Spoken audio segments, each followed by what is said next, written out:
মাহফুজ আলম হলেন ২০২৪ বাংলাদেশের অন্তর্বর্তীকালীন সরকারের একজন উপদেষ্টা এবং প্রধান উপদেষ্টা ডক্টর মোহাম্মদ ইউনূসের বিশেষ সহকারী। তিনি ২০২৪ বাংলাদেশের কোটা সংস্কার আন্দোলন চলাকালীন বৈষম্য বিরোধী ছাত্র আন্দোলনের অন্যতম সদস্য ছিলেন। তিনি বৈষম্য বিরোধী ছাত্র আন্দোলনের লিয়াজো কমিটির একজন সমন্বয়ক। তিনি বৈষম্য বিরোধী ছাত্র আন্দোলনে নৈপথ্যে থেকে গুরুত্বপূর্ণ সিদ্ধান্ত গ্রহণে অংশ নেওয়ার জন্য আলোচিত হন।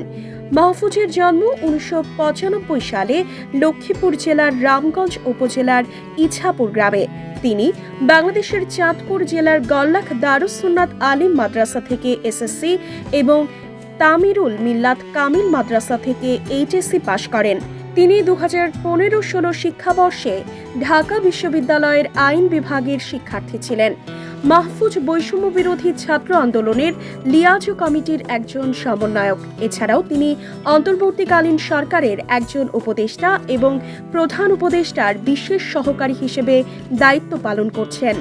জাতিসংঘ সাধারণ পরিষদের ৭৯তম অধিবেশনের ফাঁকে সাবেক মার্কিন প্রেসিডেন্ট বিল ক্লিনটনের Clinton global initiative leaders stage অনুষ্ঠানে ডক্টর মোহাম্মদ ইউনূস তাকে ২০২৪ বাংলাদেশের কোটা সংস্কার আন্দোলন ও অসহযোগ আন্দোলনের মাস্টারমাইন্ড বলে অভিহিত করেন।